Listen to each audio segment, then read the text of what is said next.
كينيا حديث صحيح غيث جان إن الله يرفع بهذا الكتاب أقواما قرآن نما ilma namaa aalama addunyaarra deemu kana namni jiruu fokkottuu jiraachuu jiruu gadi galoo fooqiillee haa jaaru nama diin rabbii irraa fagooti.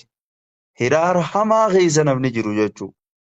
Nama diin rabbiitiin wal quban qabne, ka quraana hin beeyne, ka quraanni isa hin beeyne, ka diin hin beeyne, ka diin isa hin beeyne jiruu fokkottuu keessa namni jiru nama sani. Quraanni jireenya kee ka addunyaa sii tolcha. Jireenya akhiraa sii tolcha.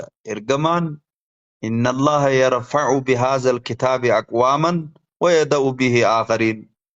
Nama hanga tokko rabbiin quraanumaani darajaa itti godhee.